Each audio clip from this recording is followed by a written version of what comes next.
aspirated, but the to mean stop isn't. You know the technical terms for it. That's exactly right, okay? In this first sound, okay, the t sound, as you rightly say, is what's known as aspirated. In other words, there's a lot of air involved in its production. So if you just say that sound at normal volume, just say top, like that. Top. Now, put your hand in front of your mouth about an inch or a couple of centimetres away and just say top. Feel that air come out? Okay, that's the aspiration, okay? So, because it's in the initial position in a word, there's nothing before it, so all of the air that we've got trapped, we can release at one go, okay? And that's what's happening. That's what you can feel, and that's what you can hear when you produce the sound top, okay? So, a lot of air here. If we take that second word, however, and say that at normal volume and just say stop, everybody have a go? Stop. Now put your hand back in the same position and say stop. Notice what happens with the t. Stop. Yeah, there's a big difference in kind of. There's a big difference, isn't there? Big difference of air available. And that's simply because, like I was saying before, allophones depend on where they are. Here there's nothing in front of the sound, so we've got all of the air. Okay? Here we've got the t sound following s. Now in the production of s, we have to let a lot of the air go that we were holding inside before we said the word, okay? So by the time we get to the t, okay, there's nowhere near as much air left as there is here. So if you contrast them and say top, stop, like that, have a go. Top, stop, saying them quickly after one another, you should feel for top, explosion, for stop, very little air, okay? Now, in English, as I say, we don't use that as a contrast, even though that is a big difference, actually, that you could measure between the two t sounds. Now, it may well be, and I don't know, but it may well be in some language or other, the t with air and the t without air are, in fact, phonemes. They could contrast words. In English, they don't. This is an important bit to kind of get your mind round this bit. In English, we don't choose to make t aspirated and t unaspirated phonemes. They're allophones, okay? But they could be phonemes in another language. And that's part of our challenge as teachers, is that learners, like I was saying before, and I'll give you another couple of examples in a minute, but learners can come from languages that split up sounds differently from the way English does. It's just one of the things that adds to that challenge. And I won't go through them all, but this one in twin, if you look at my lips, when I get ready to say that word, I've got to get my lips into the position of saying the w sound that follows it. So I've got to have my lips pursed when I say twin, like that. Okay, so I'm going, as I say the sound, my lips are round. If I was saying the sound T, look at how different my lips are. I'm saying T, so now my lips are spread, T, okay, or twin. The starting position for the articulators is different, okay? Again, we don't choose to make a difference at a phonemic level there, though another language could. Does that make sense when I say that? You know, I'm not saying you couldn't put those sounds there. It's just that you don't usually, again, there's another term here, a technical term that you don't need to remember, but this is the reason for it. Allophones only occur in what's known as complementary distribution. In other words, their distribution where they occur complements every other allophone rather than, if you like, fighting with it.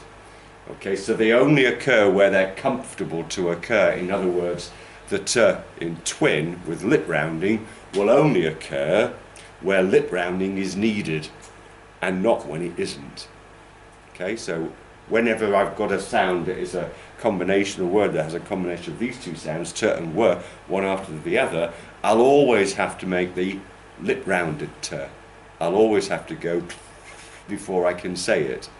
All right, whereas in this sound, in top, I don't need to round my lips at all, okay? I could, it just would sound funny, because in English, that t sound with the w wouldn't occur if there is no w. So, to put it there, just to show you what I mean, I could say top with lip rounding, and it would sound like this, top, okay, top. Now that's not right, is it? Okay, it's possible, but it's not right, and it's uncomfortable to make that articulation. So that's what's going on a real level, and the reason we need to think about this. These allophones that occur are natural in the way that we produce them. Okay? However, that doesn't mean to say that other languages will overlap.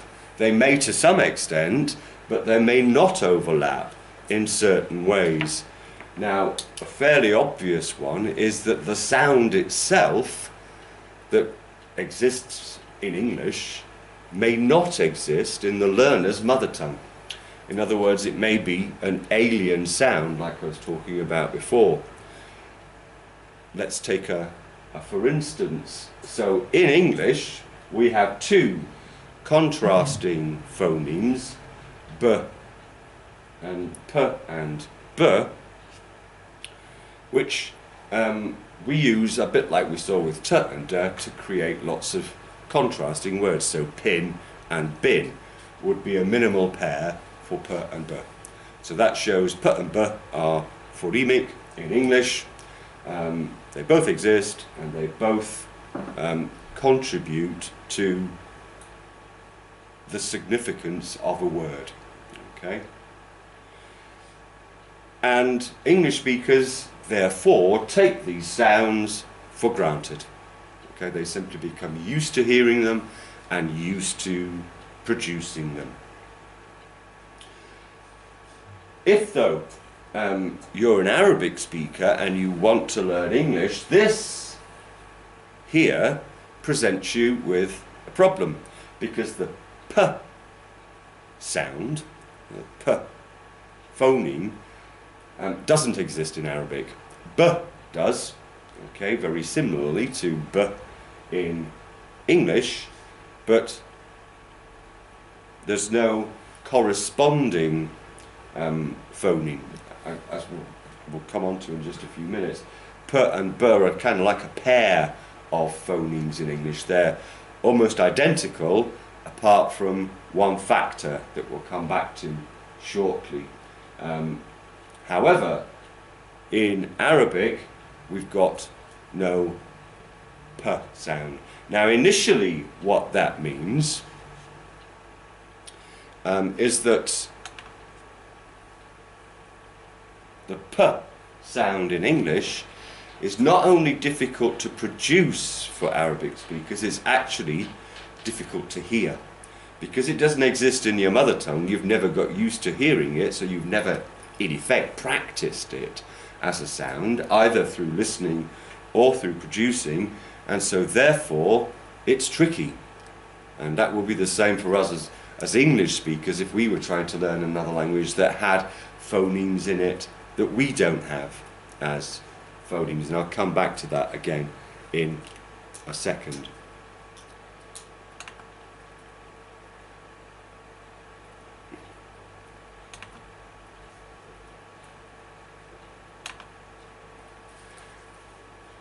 Let's look at another possibility.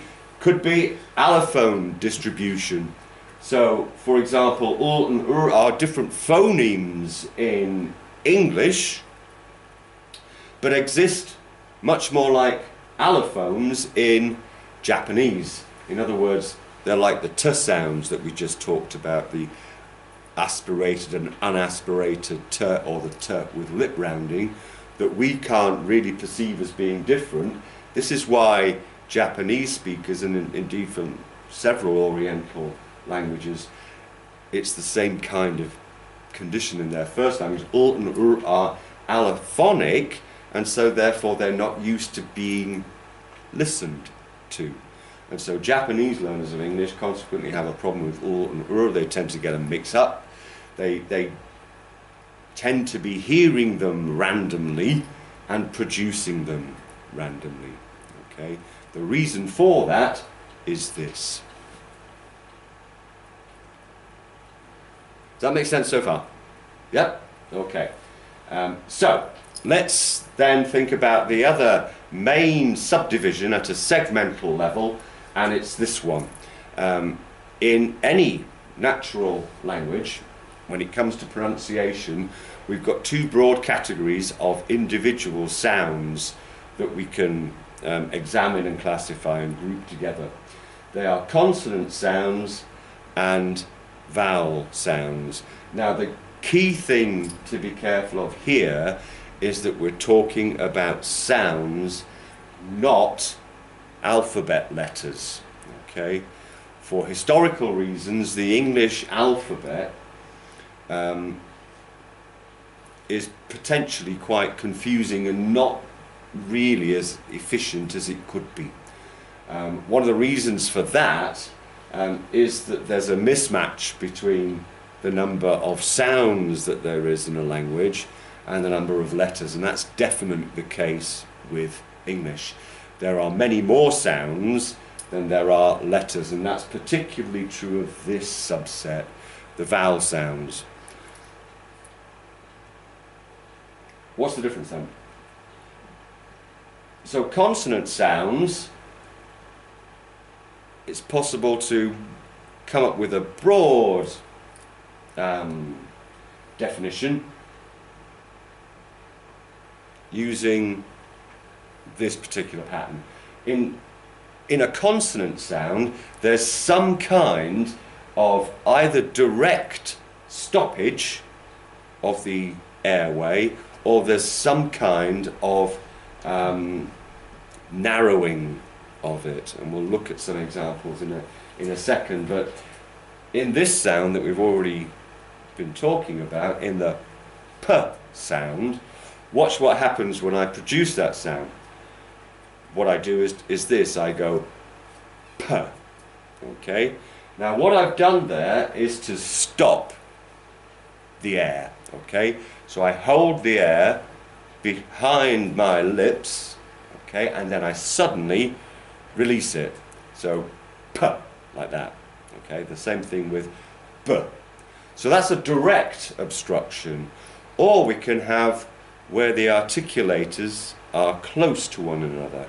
So in a sound like s, for example, or z, you can hear that friction, can't you?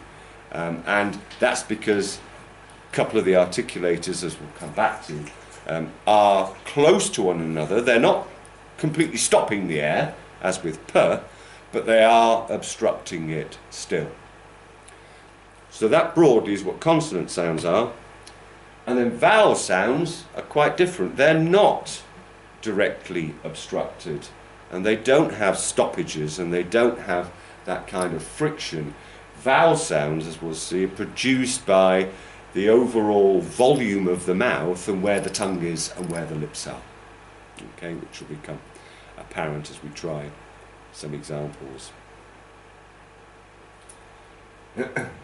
The other thing for us, in terms of teaching English, is, I've just sort of mentioned it in passing there, that the fact that English has a lot of vowel sounds. It doesn't have a lot of vowel letters, as we know from the alphabet. There are only 5, A, E, I, O, U, and that's it.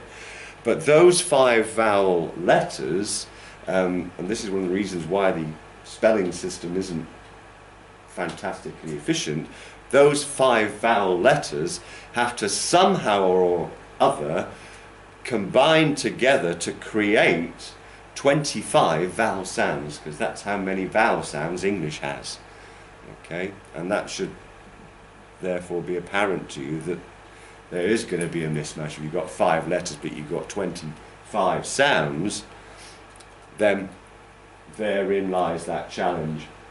Again, you don't really need to remember this, but it's just a way of organising it and breaking it down. These have very strange names, these vowel sounds, okay? here's one sort. There are 12 of these in English, so-called monophthongs. These are also perhaps more enlighteningly called pure vowels. These are vowels where there's just one position all the way through their creation.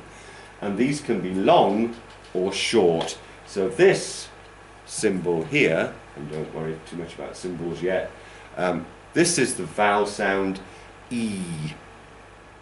Okay, these two dots, that's the conventional way in phonology for showing a vowel sound is long. So if you have a symbol with two dots after it, it means it's a long vowel, or here, if you have no dots, it means it's a short vowel.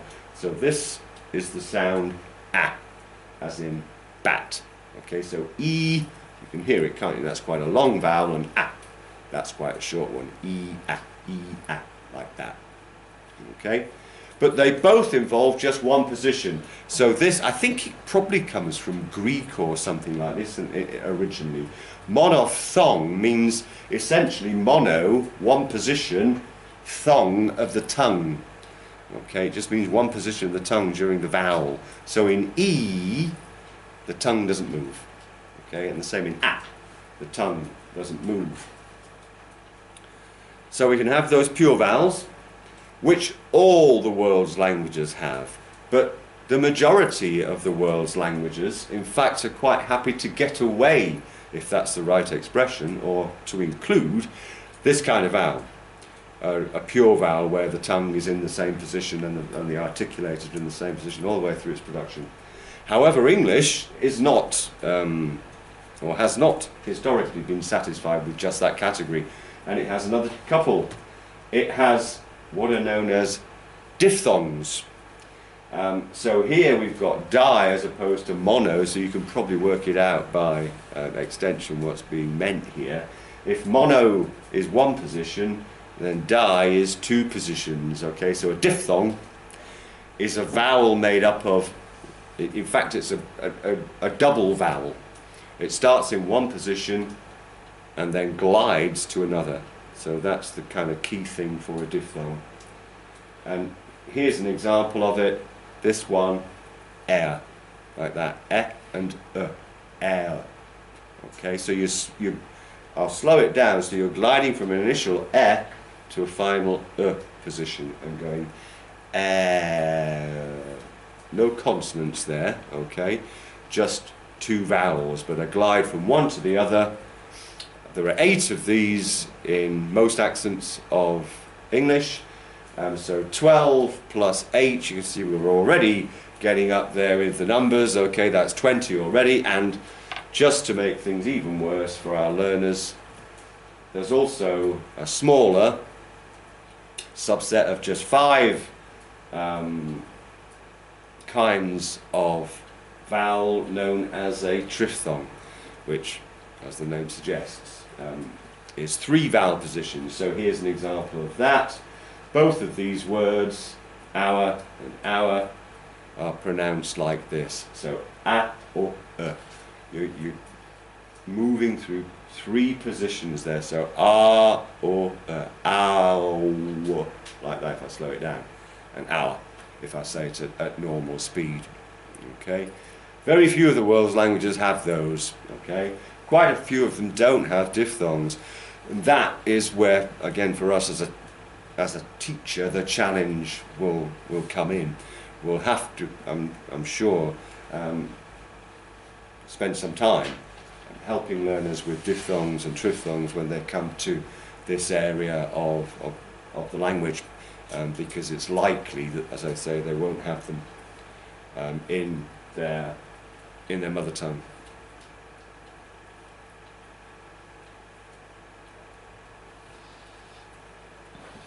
Okay, so briefly just how they're produced. So things that are significant when you're producing a vowel sound is the height of the tongue. So how high the tongue is in the mouth towards the roof of the mouth, okay, or towards the floor of the mouth. So the tongue can move up and down in its position. It can be high, it can be middle, it can be low. The other key thing is which part of the tongue is the highest, whether it's the front, the middle, or the back, and I'll demonstrate some examples in just a minute, and then where the lips are. Okay, if the lips are spread or neutral or rounded. So let's take 3 dissected heads. That's a example of 3 different vowels using 3 different positions of the articulators to do so. So here's the first one, okay? So this is the vowel eat. That's what is going on in your mouth as you produce that vowel, okay? The front of the tongue is high up, okay? And it sort of slopes away. So the back is low down, okay? Here, the tongue is flat in the mouth for this vowel, as in ah, barn, ah, like that, okay?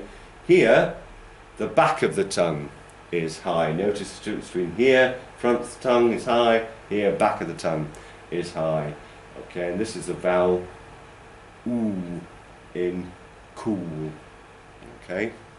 Now, one of the problems with vowel sounds as opposed to consonant sounds is that they're actually quite difficult to feel. I'm sure if anybody's actually trying out these positions now, as you look at them on the screen, you'll realise that it's actually quite difficult to, because there aren't that many nerve sensors in your tongue designed for this. It's obviously designed for other things as well. It's not designed really to feel where it is, and that's why we have problems doing so. But there are 1 or 2 ways that I wouldn't recommend that you pass this on to learners, but the teacher can isolate that. So for example, if you want to check out whether it's the front or the back of the tongue that is the highest position, the most obvious way of doing that, though it's one of those things in phonology that I always say, don't do this on the bus or in mixed public or company, because it seems strange. But one way of doing it is, rather than having the airflow as it normally does go out, is to reverse that and get the airflow to come in. So produce that sound, but then stop, and then suck air in. And I'll demonstrate it for you. This is why I'm saying don't do it on the bus. If you produce it and go ee like that, and then hold everything in that same position, ee, and then rather than pushing the air out, I suck it in. I get this. I get ee like that. Okay? See what I mean? I'm not asking you to do it now, okay? But if you do it later, you'll prove it to yourself that when I do that, when I go hee, I can physically feel the front of my tongue go cold as I suck in the air, okay? Because the air outside is obviously cooler than the air inside. So there's a temperature change on the front of the tongue. If I contrast it with this one, and again, this looks even worse, but if you're going ooh like that, and then you suck the air back in rather than pushing it out, ooh like that, okay? Again, you can try it later. What you'll notice is, rather than the front of the tongue going cold, the back of the tongue goes cold, because that's where the air is running over it most closely, okay? And essentially what you're doing there with vowel sounds is having the tongue like a kind of moving axis point that's going up and down, front up, middle up, back up, like that, okay? And that gives us that different, as you can see, different degrees of volume inside the mouth itself. Yeah? The other thing that's significant is lip position, and often people are surprised about this, but this one looks as if it's actually significant with the tongues in a different position, and yeah, you'd expect there to be a difference in quality. But there's also a difference in quality depending on where the lips are. Whether they're rounded like that, so ooh, whether they're neutral, so ah, or whether they're spread, as in e. Okay, so each of those positions is also important. And just to demonstrate that, you know, I was saying earlier on that, you know, if you're learning a language that has a sound in it that you are not used to, then initially that sound will be problematic. Let's take an example of that to demonstrate what I mean here. In French, there is well, in fact there are two what sound to us very similar vowel sounds, but sound to French speakers as very different vowel sounds. And they're the vowel sound oo, which we have, okay, as in the French word tout for everything, or tout le monde, or something like that, okay, to oo, okay, and u. That second one, as in something like déjà vu, the u sound, okay, doesn't exist in English. And so English learners of French often, when they should be saying I, say oo instead. Okay, so they say the same thing for, you know, déjà vu, which is already seen. They use the same word as they would use for the plural form of the French word you, which is vous. Okay, say vous for both. Whereas French speakers never would. They would always say vous and vous. Okay, so what's that second one? Well, that the vowel sound, okay, which English learners of French, English kids at school, have endless problems with, is actually very similar to an existing English vowel sound, but with a different lip position than we have. So in fact, the French vowel E is our vowel E, but with rounded lips. So if you say E like that, and then keep saying E, but gradually round your lips like this, you go E, you end up at that French vowel sound. Let's all have a go. So E, E. Now as you say it, you've got to round your lips. So E, right? So E. All I'm doing is moving from this position to that position. The tongue is exactly where it is for the English vowel sound, but the lips are different. Okay?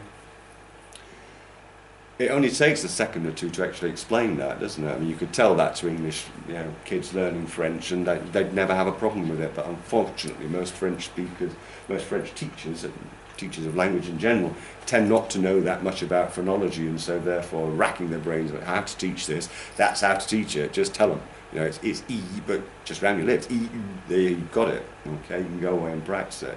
That's why I was saying earlier, it's important to know this stuff. It's a bit technical, but my goodness me, it sorts things out that could go on for months, and indeed do go on for months and weeks as problem sounds. Whereas if the teacher knows how to put that right, you can do it like that. Okay, so does that make sense on vowel sounds so far? Yep. Should we take a 5-minute breather? At that point, I'm just aware that I'm chucking a lot at you today, so